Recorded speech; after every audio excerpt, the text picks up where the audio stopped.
Shalom, dimanapun Bapak Ibu Saudara kalian berada, selamat bertemu lagi dalam kasih Tuhan.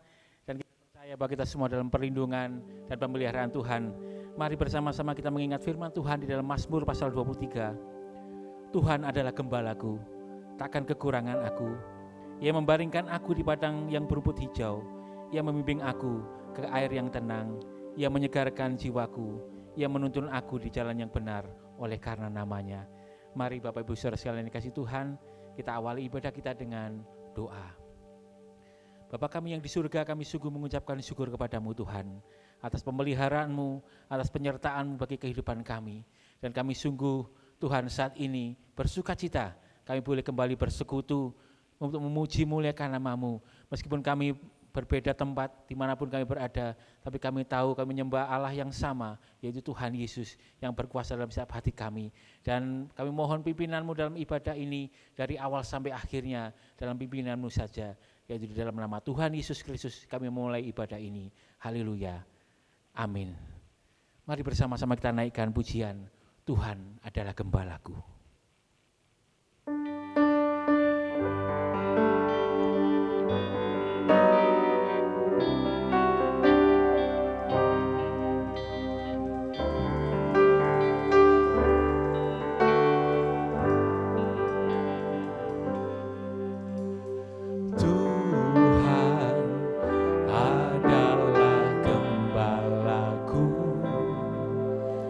Takkan kekurangan aku.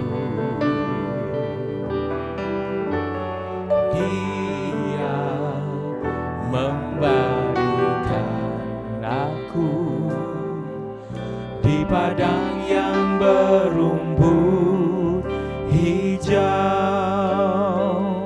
Ia membimbingku ke air yang tenang. Dia menyegarkan jiwaku. Dia menuntunku ke jalan yang benar oleh karena namanya. Sekalipun aku berjalan dalam lembah kegelapan, sekalipun aku berjalan dalam lembah kegelapan, sekalipun aku berjalan dalam lembah kegelapan, dan aku pun akan tinggal dalam rumah Tuhan sepanjang masa.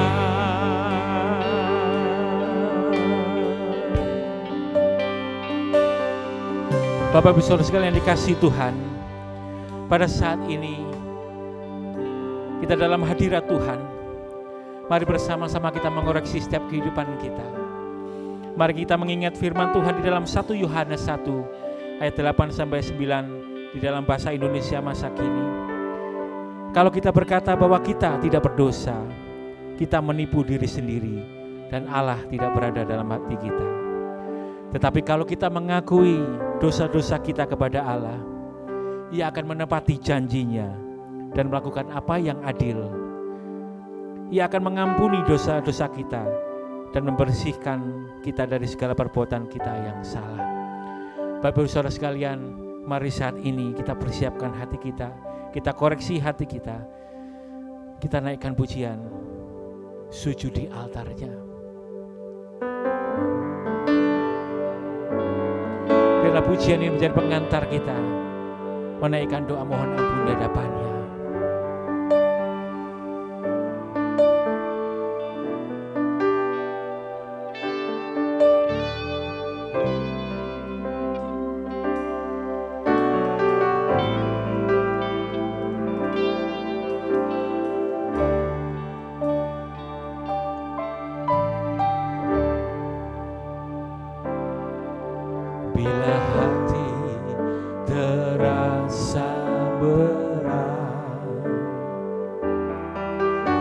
seorang pun mengerti bebanku. Ku tanya Yesus, apa yang harus ku buat?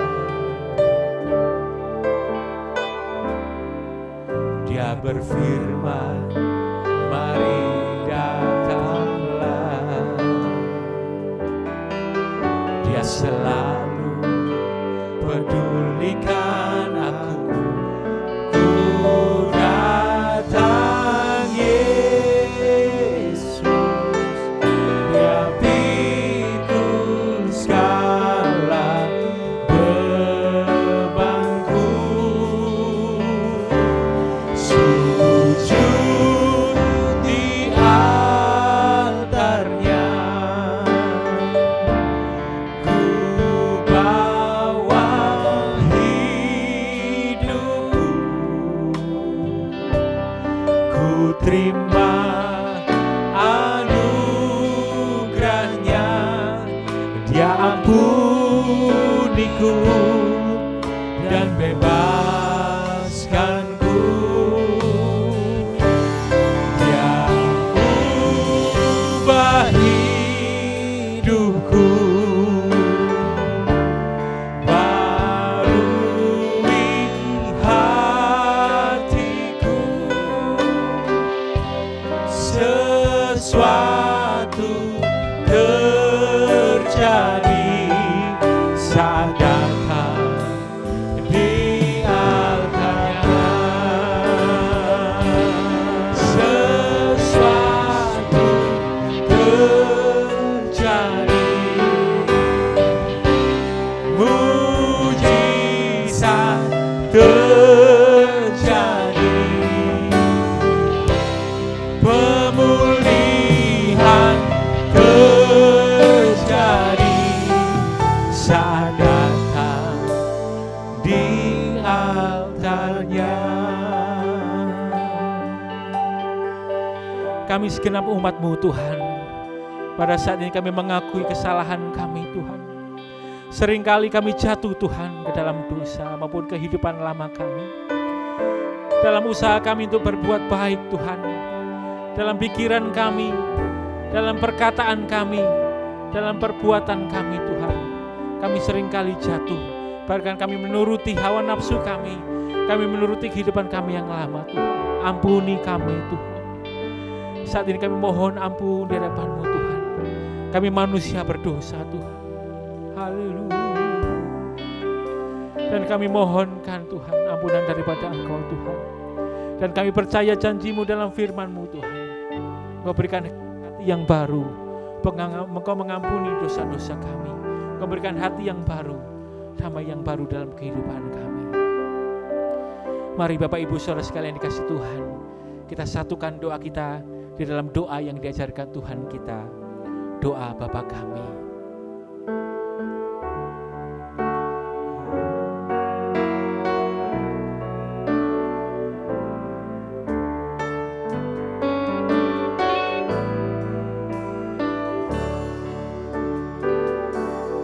Bapa kami yang ada di surga, dikuduskanlah nama-Mu, datanglah kerajaan-Mu, jadilah kehendak-Mu di bumi seperti di surga. Beri kami hari ini makanan yang secukupnya. Ampuni salah kami seperti kami ampuni yang bersalah pada kami. Jangan bawa kami dalam pencobaan, melainkan lepaskan kami dari yang jahat. Sebab Kaulah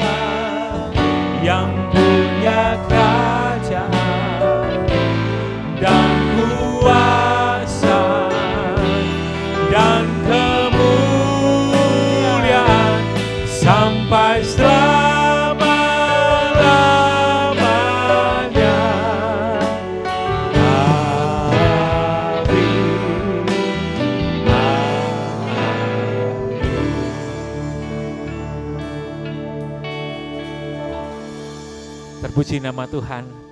Mari saat ini kita bersama-sama bersuka cita karena kebaikan Tuhan. Kita naikkan pujian yang akan berikan semangat bagi kita dalam kehidupan kita. Kami berkumpul memuji-Mu Tuhan, menyembah-Mu Allah yang kudus. Mari bersama-sama bertepuk tangan bagi nama Tuhan kita.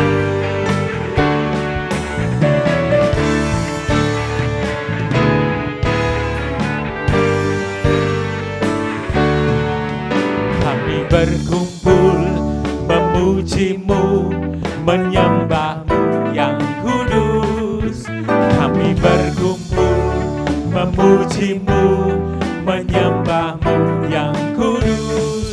Pujilah Bapa, pujilah Anak, pujilah Roh Kudus, ketiga yang esa. Pujilah Bapa, pujilah Anak, pujilah Roh Kudus, ketiga yang esa. Kami berkumpul memuji-Mu, menyembah-Mu yang kudus. Kami berkumpul memuji-Mu, menyembah-Mu yang kudus. Pujilah Bapa, pujilah Anak, pujilah Roh Kudus, ketiga yang esa. Pujilah Bapa, pujilah Anak, pujilah Roh Kudus, ketiga yang esa. Haleluya, haleluya, haleluya, haleluya, haleluya, haleluya,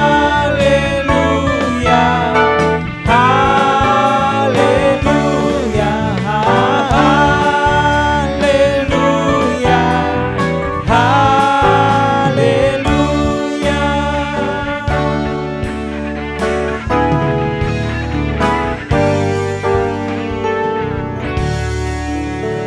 Terpuji nama Tuhan. Sungguh bersuka cita karena kasih Tuhan. Mari Bapak Ibu saudara sekalian dikasih Tuhan dimanapun Anda berada. Lihat kanan kiri Bapak Ibu. Adakah perubahan di setiap wajah karena roh Allah dalam kehidupan kita. Bersuka cita karena Tuhan. Ku tahu roh Allah ada di sini.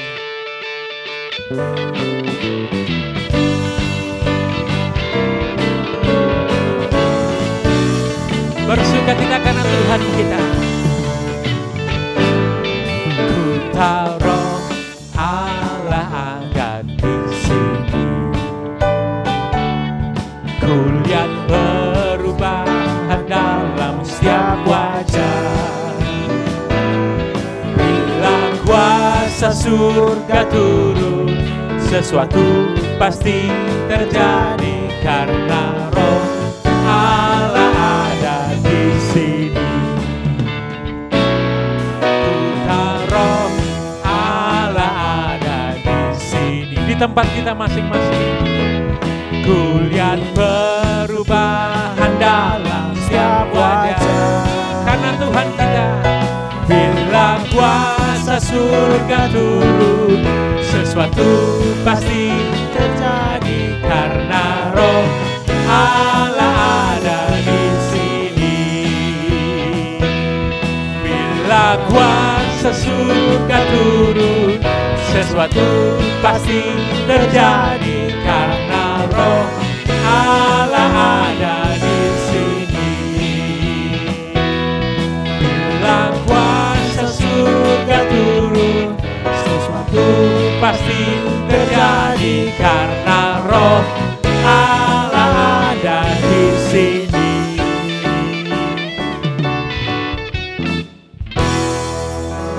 Terpuji nama Tuhan. Haleluya.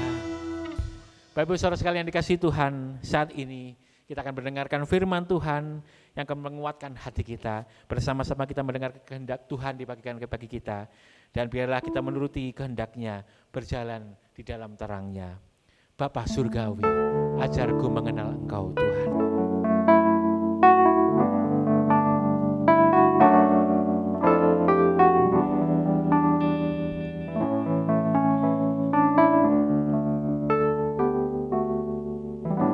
Bapa Surgawi, ajarku mengenal betapa dalamnya kasih-Mu.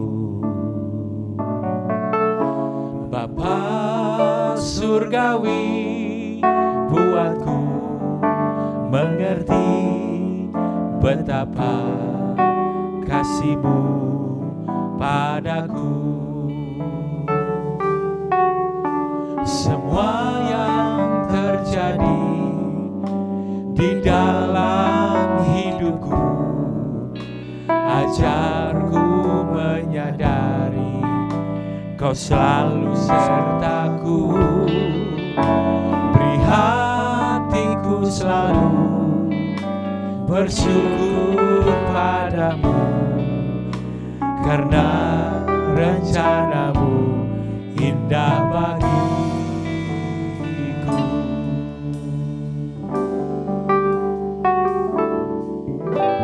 Bapa surgawi, ajarku mengenal betapa dalamnya kasih-Mu. Ajar kami Tuhan. Bapa surgawi, buatku mengerti betapa kasih-Mu padaku.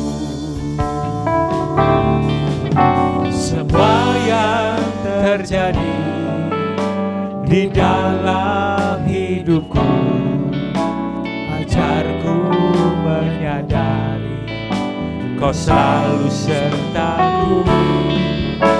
Beri hatiku selalu bersyukur padamu, karena rencana-Mu indah bagiku.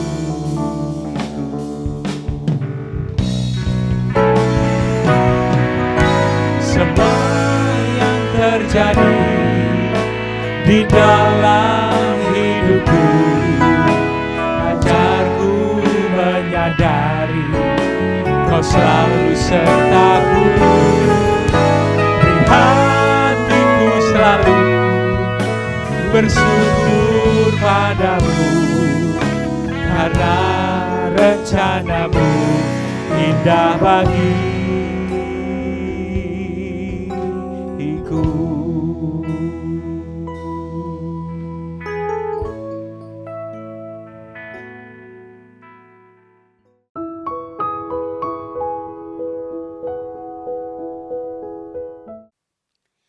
Shalom Bapak Ibu dan Saudara yang terkasih dalam Tuhan. Senang sekali hari ini saya dapat menyapa Bapak Ibu di tempat ini. Biarpun konsep kita di dalam ibadah sedikit berbeda. Biasanya jemaat GBT akan datang ke rumah Tuhan, beribadah di tempat ini di gereja dan bersekutu bersama dengan saudara seiman yang lain. Tapi kali ini dengan pandemi COVID yang terjadi, kita ada di rumah masing-masing, beribadah bersama dengan keluarga kita dan dengan bentuk yang sedikit berbeda. Namun tidak apa-apa, kalau kita datang dengan hati dan kesungguhan untuk beribadah di hadapan Tuhan, Tuhan pasti juga menyukai ibadah kita yang ada di rumah masing-masing. Bapak Ibu, saya mengingat ada satu pernyataan, satu pertanyaan yang klasik yang sering ditanyakan oleh orang percaya, oleh jemaat Tuhan.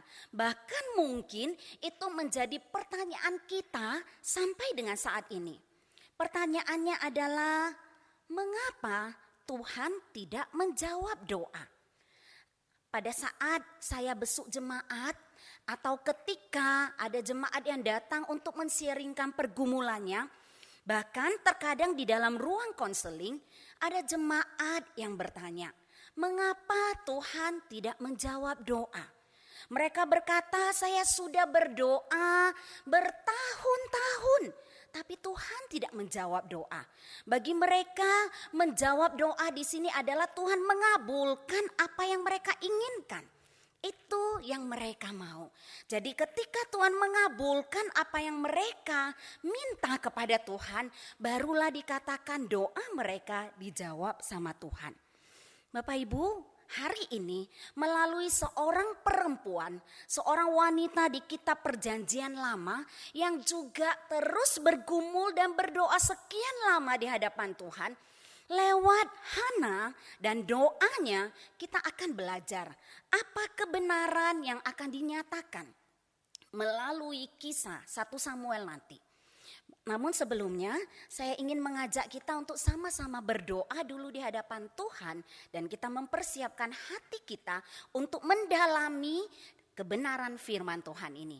Mari kita sama-sama berdoa. Bapa yang di surga, terima kasih karena kami masih diberi nafas hidup. Dan terutama kami masih diberi kesempatan untuk beribadah di hadapan-Mu. Terima kasih ya Bapa. Ini saatnya kami mau belajar kebenaran firman-Mu. Berkatilah setiap kami, Roh Kudus-Mu yang menolong agar kami mengerti kebenaran-Mu dan bukan hanya sampai di situ. Kami juga dapat belajar melakukan apa yang Tuhan inginkan. Ini doa dan permohonan kami. Berkati juga waktu di dalam mendengar kebenaran firman-Mu ini. Dalam nama Tuhan Yesus kami berdoa. Amin. Bapak Ibu, saya ingin kita mengambil waktu mungkin 1-2 detik untuk memikirkan. Memikirkan atau merenungkan ini ya, pertanyaan ini. Apa sih yang membuat Tuhan menjawab sebuah doa? Apa yang membuat Allah itu mengabulkan sebuah doa? Ada yang mungkin berkata, oh kalau dia berdoa dengan iman yang sungguh-sungguh, maka Tuhan akan menjawab doanya, mengabulkan apa yang dia minta. Apakah seperti itu? Pada kenyataannya ada banyak doa dari bapak beriman atau doa dari orang percaya yang sungguh-sungguh beriman, namun Tuhan tidak mengabulkan seperti apa yang dia inginkan, bukan? Ada juga yang berkata seperti ini. Karena kita sungguh-sungguh bernazar atau membuat penawaran yang baik kepada Tuhan, maka Tuhan mengabulkan doa kita. Jadi pada saat kita bernazar, kita bernegosiasi dengan Tuhan. Misalnya saya ingin meminta A, lalu kemudian saya menawarkan sesuatu gitu ya, negosiasi dengan Tuhan. Tuhan, kalau kamu kasih saya A, saya akan berikan B. Kalau demikian, ada yang beranggapan doanya akan dikabulkan oleh Tuhan. Benarkah seperti itu? Bapak Ibu, tadi saya sudah menyebutkan kisah dari seorang wanita, yaitu kisah dari Hana di dalam 1 Samuel pasal 1 ayat 9 sampai dengan 11. Saya akan bacakan buat Bapak Ibu yang ada di rumah, atau Bapak Ibu juga boleh membuka Alkitabnya dan membaca bersama-sama dengan saya. Mari silakan buka 1 Samuel pasal 1 ayat 9 sampai dengan 11. Demikian bunyi firman Tuhan. Pada suatu kali, setelah mereka habis makan dan minum di Silo, berdirilah Hana, sedang Imam Eli duduk di kursi dekat tiang pintu bait suci Tuhan. Dan dengan hati pedih ia berdoa kepada Tuhan sambil menangis terseduh-seduh. Kemudian bernazarlah Hana, katanya, Tuhan semesta alam, jika sungguh-sungguh engkau memperhatikan sengsara hamba-Mu ini dan mengingat kepadaku dan tidak melupakan hamba-Mu ini, tetapi memberikan kepada hamba-Mu ini seorang anak laki-laki, maka aku akan memberikan dia kepada Tuhan untuk seumur hidupnya, dan pisau cukur tidak akan menyentuh kepalanya. Bapak Ibu, bagian firman Tuhan yang kita baca tadi sepertinya juga menyatakan Hana itu di dalam doanya dia bernazar kepada Tuhan. Bapak Ibu, perempuan itu biasanya di dalam masyarakat Yahudi memiliki status sosial yang rendah. Apalagi jika perempuan itu tidak bisa punya anak, maka dia dianggap sebagai perempuan yang kena kutuk. Sehingga oleh dosa-dosa yang dia lakukan, dia dikutuk oleh Tuhan dan tidak bisa punya anak. Ini berarti Hana mengalami satu kondisi yang membuat dia tidak punya muka ketika harus bertemu para wanita yang lain atau para ibu yang lain atau ketika dia berada di dalam masyarakat. Bahkan kalau kita baca sebenarnya di dalam kitab para rabi orang Yahudi ada dituliskan yakni ketika Hana dan suaminya itu Elkana menikah setelah 10 tahun pernikahan mereka dan Hana tetap tidak bisa melahirkan, maka Elkana ini mengambil istri yang lain yang bernama Penina untuk supaya agar dapat meneruskan keturunan. Memang hal ini juga dicatat di dalam kitab Misna. Kitab Misna mengatur sepasang suami istri yang kalau sudah menikah 10 tahun dan tidak bisa punya anak, maka sang suami boleh mengambil istri yang lain untuk meneruskan keturunannya dan juga untuk memenuhi apa yang Tuhan firmankan, yaitu bertambah banyak dan berkembang biak di bumi ini. Jadi memang di dalam beberapa kitab ini, malah juga di dalam kitab Midras juga dicatat setelah 10 tahun pernikahan Elkana dan Hana, akhirnya Elkana terpaksa mengambil seorang perempuan yang lain untuk dapat memiliki keturunannya nanti. Jadi Bapak Ibu boleh dikatakan Hana di dalam satu situasi yang sangat tidak menyenangkan bagi dia. Bertahun-tahun di dalam pernikahannya, malah setelah 10 tahun pernikahannya saya yakin Hana terus berdoa. Karena memang kemungkinan besar setelah 10 tahun Hana tetap tidak bisa punya anak, Elkana kemudian menikah lagi. Dan Bapak Ibu tahu Penina istri kedua dari Elkana ini memiliki banyak anak. Kitab Rabi mencatat bahwa Penina memiliki 10 anak laki-laki dan beberapa anak perempuan yang tidak dicatat seberapa banyak. Tapi ini menunjukkan bahwa Penina memiliki banyak sekali anak. Sedangkan Hana sama sekali tidak ada anaknya. Dan Alkitab juga dengan jelas mencatat di dalam 1 Samuel pasal 1 ayat 5 dan 6. Memang Tuhan menutup kandungan daripada Hana. Bapak, Ibu, dan saudara yang terkasih, itulah kondisinya Hana. Ditambah lagi ketika setiap tahun mereka harus pergi ke Silo, mempersembahkan persembahan buat Tuhan. Dalam perjalanan ke Silo saja itu sudah menyesakkan hati Hana. Apalagi ketika mereka harus bersujud di hadapan Tuhan dan membawa persembahan. Perempuan yang mempunyai anak biasanya suami akan memberikan kepada istrinya dan juga anak-anaknya laki-laki dan perempuan satu orang satu bagian persembahan. Kalau Penina dengan anaknya yang banyak itu tentunya mereka akan membawa banyak persembahan untuk dibawa kepada Tuhan. Sedangkan Hana tentu saja dia hanya menerima satu bagian. Memang satu bagian itu adalah bagian yang berharga yang suaminya berikan untuk dia persembahkan kepada Tuhan.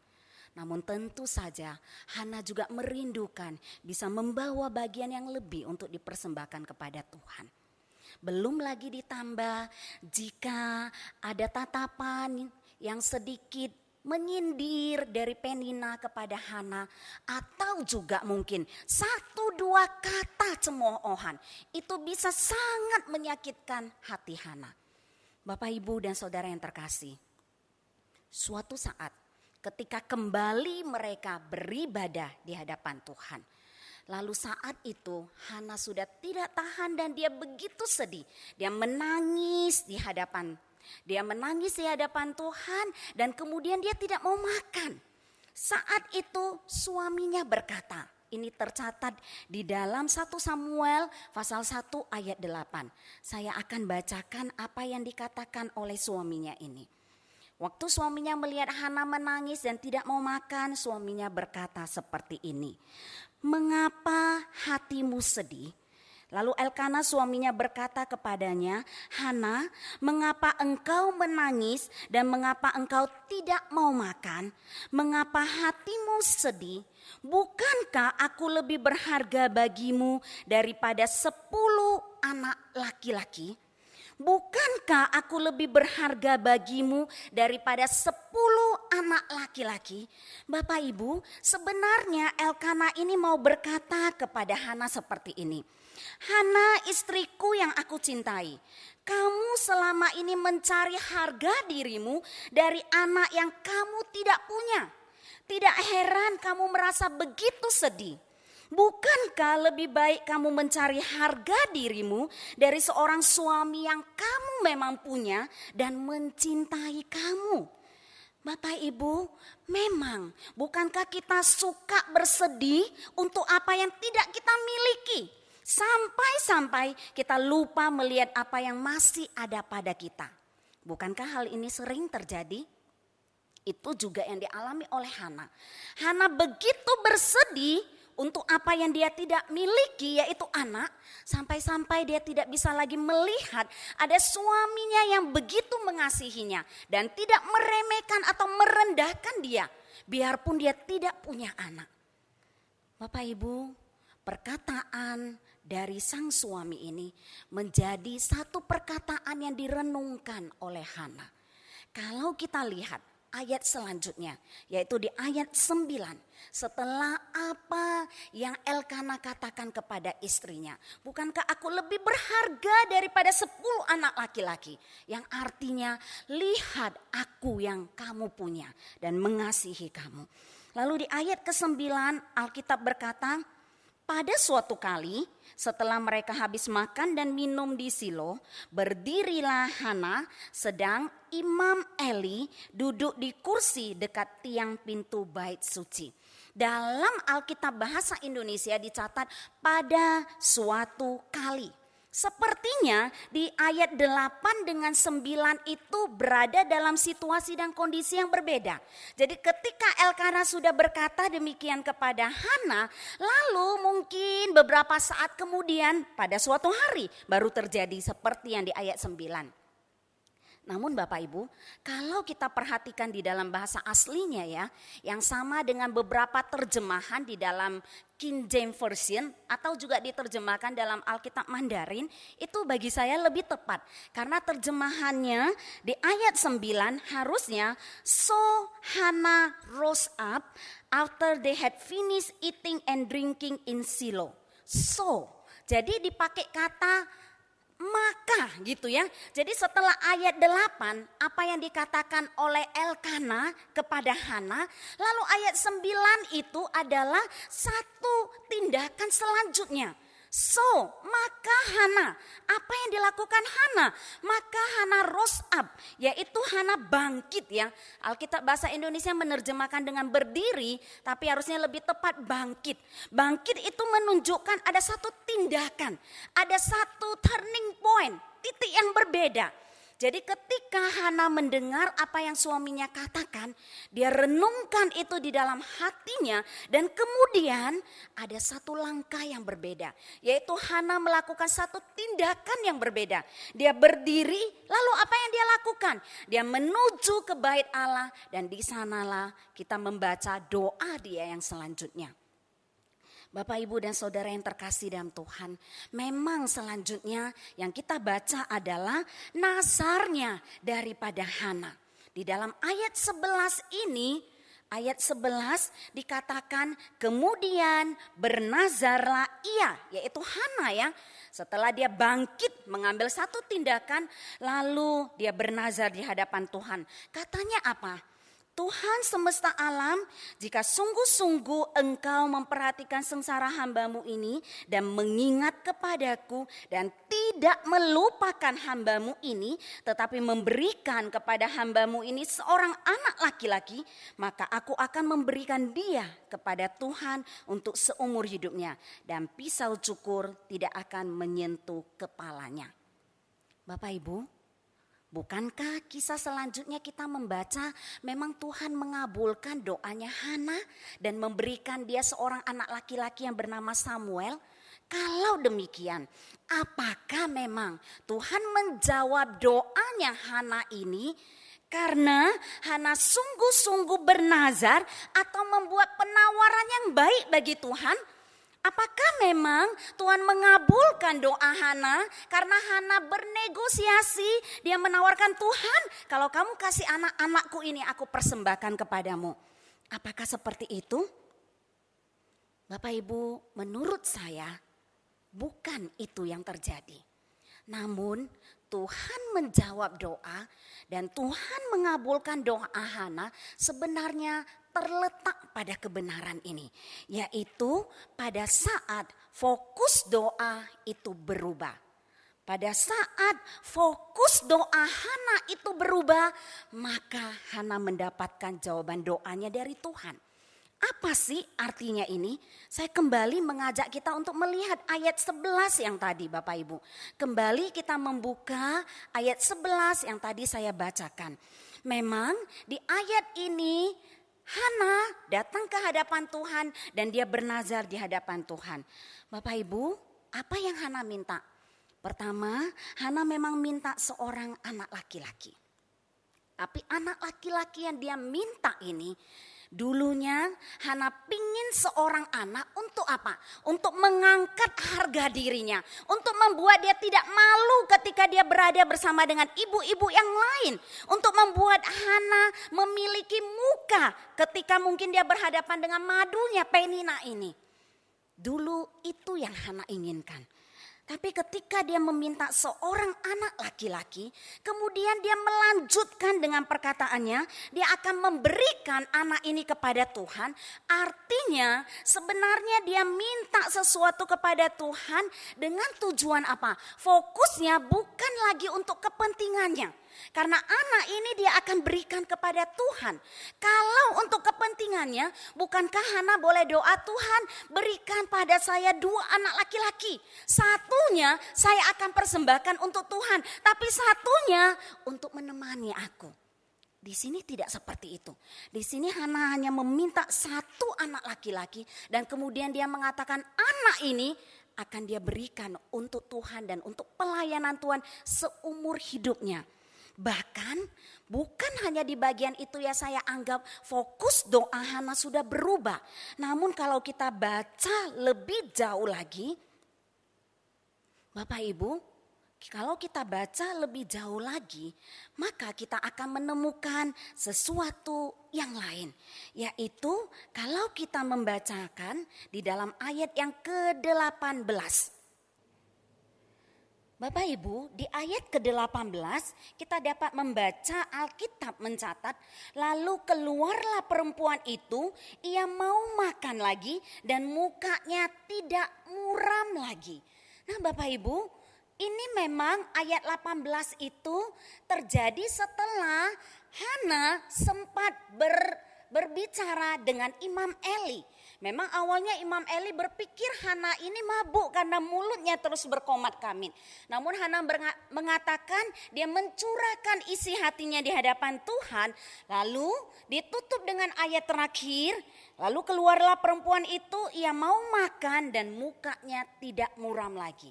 Yang menariknya Bapak Ibu, dalam bahasa aslinya dicatat dengan kata, dalam bahasa Inggris ya saya terjemahkan no more sad. Tidak lagi sedih. Bahasa Indonesia mencatat tidak muram lagi mukanya. Tapi di dalam bahasa aslinya menunjukkan Hana tidak lagi sedih. Ini menunjukkan ada perbedaan yang besar. Padahal Tuhan belum menjawab apa yang Hana doakan. Bukankah demikian? Karena Hana baru selesai berdoa. Kalau misalnya Hana itu memang bernegosiasi dengan Tuhan, maka harusnya seperti ini. Hana berdoa, Tuhan jawab dulu doanya, kabulkan, berikan dia Samuel dulu, anak dulu, 1 tahun kemudian. Baru setelahnya itu muka Hana baru no more sad, tidak lagi sedih. Tapi ada sukacita karena Tuhan mengabulkan permintaannya. Itu kalau Hana bernegosiasi dengan Tuhan. Tapi kalau di bagian ini justru berbeda. Hana berdoa, kemudian mukanya tidak lagi sedih. Ada perbedaan di dalam hatinya. Selama bertahun-tahun, lebih dari 10 tahun. Dia berdoa terus tidak punya anak. Sampai Elkana punya istri lagi, 10 anak dari Penina, dia juga berdoa agar Tuhan memberikan anak, tapi tidak kunjung tiba anaknya itu datang. Jadi dia terus saja ada kesedihan yang ada. Namun di bagian ini sungguh berbeda. Setelah dia berdoa, lalu dikatakan no more sad. Tidak ada lagi kesedihan di dalam raut wajahnya. Ini menunjukkan ada sukacita. Dan setelah itu Hana pergi dari tempat itu. Bapak, Ibu, dan saudara yang terkasih, mengapa Hana bisa tidak sedih lagi? Padahal anak yang dia inginkan belum dia dapatkan.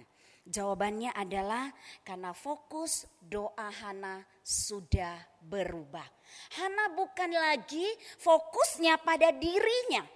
Bukankah selama ini seringkali ketika kita berdoa fokusnya hanya pada diri kita, untuk keuntungan kita sendiri. Tapi kalau kita lihat di bagian cerita Hana ini, fokus Hana sudah berbeda. Dia bukan lagi menitik beratkan pada dirinya. Pada saat dikatakan no more sad, itu artinya ada beban besar yang lepas di dalam diri Hana. Biarpun anak belum dia dapatkan. Ini berarti Hana mulai melihat, oke, kalau Tuhan tidak kasih anak, aku tetap akan mendapatkan cemoohan dari orang lain.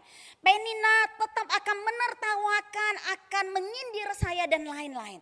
Tapi apa? Tapi saya akan pertama melihat pada apa yang ada pada saya, yaitu suami yang begitu mencintai saya. Dan yang kedua, fokus doa saya letakkan pada Tuhan, bukan pada kepentingan dan keuntungan diri. Kalau pada Tuhan, terserah pada Tuhan. Jika Tuhan ingin memberikan seorang anak, tentu saja Hana akan menerimanya dengan sukacita. Tapi kalaupun tidak, Hana sekarang bukan lagi menitik beratkan pada kepentingannya semata-mata, tapi dia sudah memiliki satu fokus yang berbeda. Bapak, Ibu, dan saudara yang terkasih dalam Tuhan, sebenarnya doa yang dikabulkan oleh Tuhan, fokusnya memang bukan pada diri sendiri. Fokus doa kita bukan pada keuntungan, kesenangan, dan kenyamanan diri kita sendiri. Namun fokusnya pada Tuhan dan kehendaknya. Itu yang harus menjadi perhatian kita selama ini. Bapak, Ibu, belakangan ini ketika pandemi COVID ini terjadi, saya menelepon beberapa jemaat gitu ya. Ada seorang ibu yang saya telepon menanyakan kabarnya, lalu dia berkata, Bu Mary, terus berdoa agar COVID ini segera berlalu, saya sudah tidak tahan. Saya ngomong, iya Bu, saya terus doakan juga. Termasuk banyak orang lain yang mendoakan hal ini. Seminggu kemudian dia yang telepon saya, Bu, sudah doa belum? Sudah, tapi kok ini belum ini ya, COVID pandemi ini kok belum berlalu ya. Bu Mary harus terus doakan lagi. Iya, sudah. Nah, yang dia inginkan agar cepat berlalu. Sudah berlalu apa? Dia mengatakan saya tidak tahan lagi kalau harus selalu pakai masker. Dia adalah seorang ibu yang buka toko dan berjualan dan harus pakai masker gitu ya. Memang tidak menyenangkan. Dia ingin segera berlalu supaya hidupnya atau hidup kita lebih enak, lebih nyaman. Memang tidak salah. Tapi bukankah juga di dalam doa dan seharusnya lah fokus kita pada Tuhan dan apa yang menjadi kehendaknya. Artinya di masa-masa yang seperti ini Tuhan izinkan terjadi. Bukankah memang kita lebih belajar untuk mencari apa sih yang Tuhan ingin saya pelajari melalui situasi ini, atau apa yang Tuhan ingin saya ubah di dalam situasi seperti ini. Bapak, Ibu, saya juga ingat ada seorang jemaat. Dia seorang jemaat yang saleh dan rajin beribadah. Namun suatu ketika dia menderita satu penyakit, ketika dia periksa ke dokter, lalu dokter meminta untuk memeriksa lebih lanjut. Rupanya ibu ini dikatakan menderita kanker paru-paru stadium akhir. Dan perkataan dokter ini sangat menyentak hatinya dan membuat dia kaget. Mengapa saya bisa mengalami kanker paru-paru ini? Saya bukan seorang perokok. Apa yang terjadi? Pada awalnya dia tidak bisa menerima hal ini. Dia menangis dan sangat bersedih. Apalagi dokter berkata kepada ibu ini, hidupnya tidak akan lama lagi. Paling lama cuma 6 bulan. Bapak Ibu bayangkan, 6 bulan lagi hidupnya. Ketika dia mendengar seperti itu, dia berdoa terus di dalam kesedihannya. Dia menanyakan kenapa Tuhan izinkan itu terjadi, dan dia terus berdoa. Keluarganya juga keluarga yang mencintai Tuhan. Mereka sama-sama doa puasa. Seminggu 2-3 kali mereka puasa dan doa supaya Tuhan melakukan mujizat dan ibu ini bisa sembuh dari kanker paru-paru yang dia alami. Namun Bapak Ibu, memang di dalam doa dia minta seperti itu. Namun setelah beberapa bulan di dalam doanya, penyakitnya juga tidak kunjung dikatakan sembuh. Dia berobat kemana-mana, ke luar negeri juga tidak mengalami kesembuhan. Namun Bapak Ibu, apa yang terjadi? Rupanya ibu ini mengatakan ketika dia sudah berobat kemana-mana dan tidak mengalami kesembuhan. Dan di dalam doanya dia menangis, baca firman dan berdoa. Dia menemukan ada suara Tuhan yang berkata kepada dia. Apa itu? Rupanya suara Tuhan itu berupa sebuah bagian firman yang dia ingat. Yaitu di dalam doanya Rasul Paulus. Rasul Paulus juga berdoa Tuhan supaya duri yang ada di dalam dagingku itu diangkat oleh Tuhan. Namun kemudian Rasul Paulus mencatat 3 kali dia berdoa ya. Namun Tuhan tidak mengabulkan apa yang dia minta. Tetapi Rasul Paulus berkata apa? Cukuplah kasih karuniamu padaku. Itu yang didapat oleh Rasul Paulus. Dan ayat ini juga berbicara kepada ibu ini. Dan dia mengatakan, oke Tuhan, Tuhan tidak sembuhkan saya. Tapi saya di masa-masa sakit ini, saya mau belajar mengalami Tuhan. Cukup kasih karunia Tuhan padaku. Sejak dia berkata seperti itu, memang hidupnya berubah. Dia mengalami satu perubahan, dia mengatakan oke, hidup saya ada di tangan Tuhan, saya milik Tuhan. Kalau masih ada hidup 1 hari, saya mau melakukan apa yang Tuhan inginkan. Dia di dalam sakitnya dia tetap. Kalau dia bisa bangkit, dia ikut besuk, ikut di dalam pelayanan. Dan luar biasa Bapak Ibu, dokter mengatakan waktu hidupnya cuma 6 bulan. Tapi Tuhan memberikan dia hidup 6 tahun. Karena setelah 6 tahun kemudian barulah ibu ini meninggal dunia. Bapak Ibu lihat, satu penyakit yang dokter sudah angkat tangan 6 bulan, kemo berkali-kali juga susah, tapi Tuhan memberi dia hidup 6 tahun. Dan di dalam tahun-tahun hidupnya dia mengatakan saya tidak takut, kapan saja kalau Tuhan mau panggil, oke. Tapi kalau saya masih ada hidup hari ini, saya berdoa untuk jemaat. Dia catat nama jemaat yang ada di gerejanya. Nama hamba Tuhannya dia catat, dia doain satu-satu. Dan itulah yang dia lakukan. Fokusnya berubah. Bukan lagi untuk kepentingannya, untuk kesembuhannya. Tapi ketika fokusnya dia beralih kepada Tuhan, maka hidupnya memiliki damai dan sukacita yang luar biasa. Itulah yang seharusnya menjadi jawaban dan pengharapan kita semua. Bapak, Ibu dan Saudara yang terkasih, Matius 6 ayat 33 mencatat, tetapi carilah dahulu kerajaan Allah dan kebenarannya, maka semuanya itu akan ditambahkan kepadamu. Itu indah sekali. Mari kita cari dahulu kerajaan Allah dan kebenarannya. Apa yang menjadi kehendak Tuhan, itulah yang kita cari. Dan yang lain-lain tidak usah khawatir. Tuhan yang akan memberikan apa yang kita butuhkan. Dan itulah pengharapan kita sebagai anak-anak Tuhan. Yuk, sejak sekarang ketika kita berdoa, alihkan fokus itu. Bukan untuk kepentingan, kenyamanan hidup kita, kemauan kita yang pingin kita capai. Tapi ketika kita berdoa, fokuskanlah doa itu untuk Tuhan dan kemuliaannya. Dan itu membuat hidup doa kita berbeda. Dan bukan hanya itu saja, hidup kita yang selanjutnya menjadi hidup yang bermakna. Mari kita sama-sama menjadi pendoa yang luar biasa di hadapan Tuhan. Sekali lagi saya ajak kita untuk tundukkan kepala dan berdoa. Bapa yang ada di dalam kerajaan surga, Betapa sering kami ingin apa yang menjadi keinginan kita cepat-cepat dikabulkan oleh Tuhan. Apa yang kita doakan Tuhan langsung jawab. Bahkan mungkin Tuhan langsung berikan apa yang kita minta. Seringkali itulah yang menjadi keinginan kita. Ketika doa kita merasa Tuhan diam dan tidak menjawab. Kita menjadi kecewa dan bahkan kita melakukan hal yang Tuhan tidak inginkan. Padahal ya Tuhan, seharusnya doa itu memang lebih berfokus kepada Tuhan dan bukan hanya kepentingan kita semata-mata. Karena Tuhan adalah Bapa kita yang di surga. Tuhan lebih tahu apa yang kita butuhkan. Bahkan sebelum kita memintanya pun, Tuhan yang tahu kebutuhan kita, Tuhan akan memberikannya pada kita. Kalau kita sungguh-sungguh menghadapkan diri kita dan fokus kita hanya pada Tuhan semata-mata. Bapa, tolong kami sebagai anak-anak-Mu mulai mengalihkan fokus doa bukan hanya kepada kepentingan diri sendiri lagi, namun kepada kepentingan dan maksud Tuhan. Itulah yang akan menjadikan hidup kita berbeda. Terima kasih ya Bapa. Ini doa dan permohonan kami.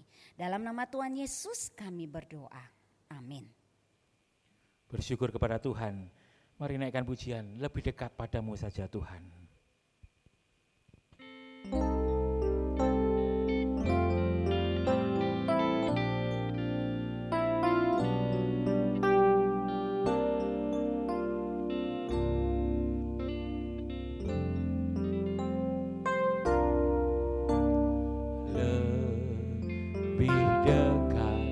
Padamu,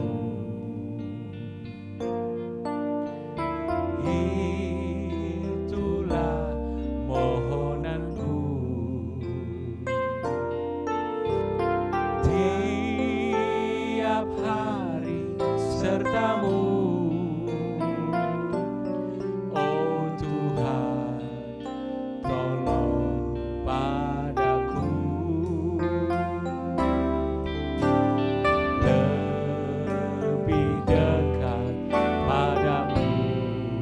Mohonan kami Tuhan,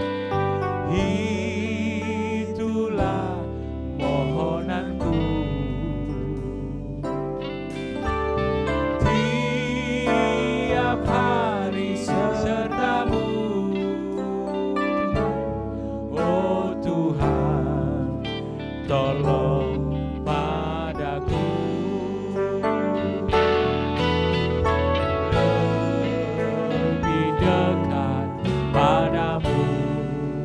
Padamu Tuhan, itulah mohonanku. Tiap hari sertamu, oh Tuhan, tolong padaku.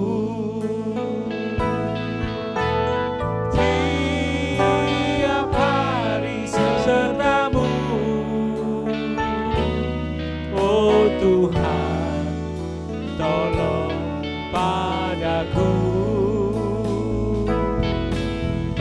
Tiap hari sertamu, oh Tuhan, tolong padaku.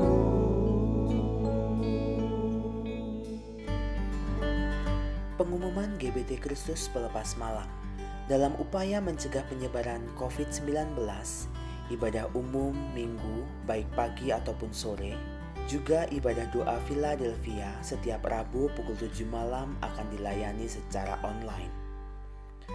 Perjamuan suci akan dilayani secara online setiap bulan pada minggu terakhir. Tidak lupa juga kita mendukung doa bagi jemaat Tuhan baik yang mengalami kelemahan tubuh atau sudah lanjut usia. Kiranya Tuhan menolong.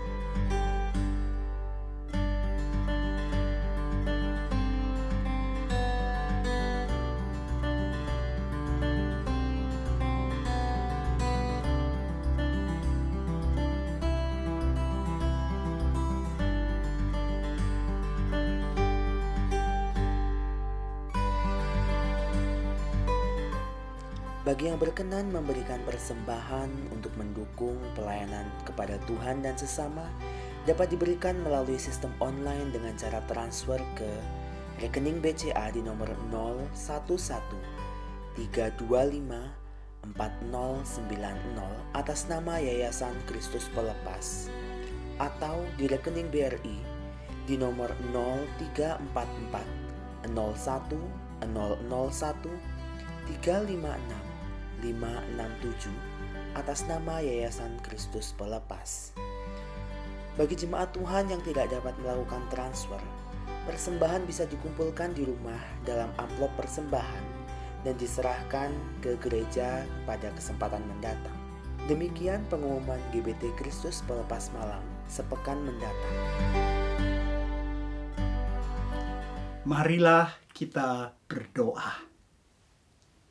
Ya Bapa Surgawi, kami mengucap syukur atas pimpinan Tuhan dalam ibadah online kami. Kami merasakan hadirat Tuhan, pimpinan Tuhan. Tuhan telah menerima puji-pujian kami, doa yang kami panjatkan, bahkan persembahan yang kami siapkan. Terima kasih ya Bapa untuk warta sabda. Kami diingatkan bahwa berdoa adalah sesuatu yang Tuhan kehendaki, tetapi kami tidak boleh memaksa Tuhan melalui doa kami. Kami seringkali memaksakan Tuhan memenuhi kemauan kami, keinginan kami. Tetapi seperti Tuhan mengajarkan kepada kami perlu berdoa untuk mengetahui apa yang kehendak Tuhan di dalam hidup kami. Bapa, saat-saat ini di masa COVID-19, telah banyak yang berdoa karena bosan tinggal di rumah.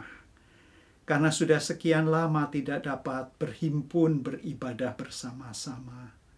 Tetapi Tuhan, kami diingatkan bahwa saat-saat inilah kami perlu melihat, mengevaluasi diri kami, hubungan kami dengan Tuhan.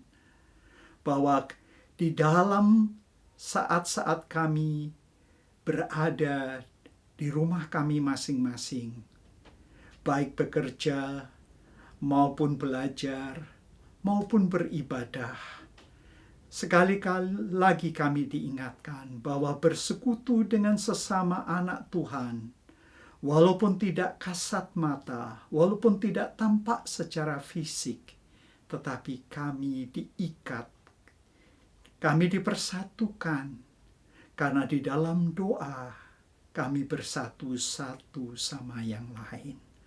Bapa, berilah agar firman Tuhan mendapat tempat yang baik di dalam hati kami, sehingga kami boleh berdoa seperti apa yang Tuhan kehendaki. Dan biarlah kami boleh berbuah-buah dan menjadi saluran berkat kepada yang lain. Tuhan berkati hamba-Mu yang telah menjadi saluran berkat, dan hamba-hamba Tuhan yang melayani di dalam ibadah online ini. Tuhan, saat ini kami berdoa untuk mereka yang sakit, mereka yang sudah lanjut usia, yang hari-hari ini kesepian karena tidak ada yang mengunjungi. Kami mohonkan Tuhan, mereka yang menunggu pemulihan dari Tuhan, Tuhan juga mengunjungi mereka, menghibur yang sedih, yang susah, dan memberikan sukacita dan kekuatan iman bagi mereka yang menghadapi masa-masa sukar ini. Bapa, kami juga berdoa untuk bangsa dan negara kami. Kiranya mulai dari Bapak Presiden dan Wakil, para pejabat di legislatif dan judikatif, kami mendoakan pemimpin bangsa dari pusat sampai tingkat 1 sampai ke daerah. Khususnya kami mendoakan untuk Kota Malang, untuk wali kota dan wakil, untuk Bupati Malang, begitu juga dengan kota terdekat Batu, di mana sebentar lagi akan dilaksanakan PSBB. Kiranya Tuhan memberikan kami sebagai bangsa dan negara, khususnya warga Malang Raya, menjadi warga yang patuh. Bersama-sama dengan pejabat-pejabat, pemuka masyarakat, dan pemuka agama. Dan semua hamba-hamba Tuhan di Malang Raya, agar kami semua bersatu hati, saling tolong-menolong, bekerja sama, agar usaha pemerintah didukung oleh semua pihak, termasuk Polri dan TNI. Agar kami semua menanggulangi masa sulit ini dengan satu kesatuan, satu semangat, saling mengasihi, saling memperhatikan, dan berkatilah mereka yang telah Tuhan gerakkan untuk menjadi saluran berkat pada hari-hari yang sulit ini. Saudara-saudara yang terkasih, ibadah online ini akan segera berakhir. Terimalah berkat. Tuhan Yesus Kristus memberkati saudara-saudari. Allah Bapa mengasihi saudara-saudari, dan Roh Kudus menyertai saudara-saudari mulai hari ini sampai Maranatha, Tuhan Yesus datang kembali.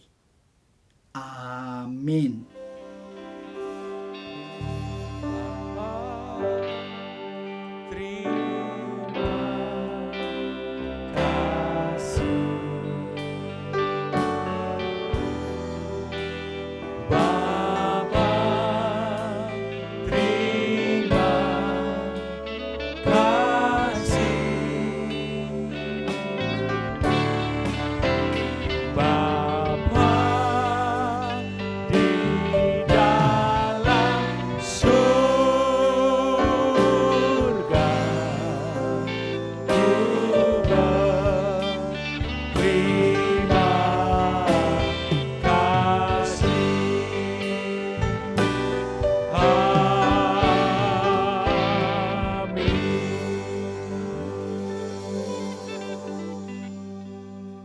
Jangan lupa subscribe di channel kami dan juga klik tombol lonceng untuk mendapatkan update terbaru dari kami. Sampai jumpa minggu depan. Tuhan Yesus memberkati.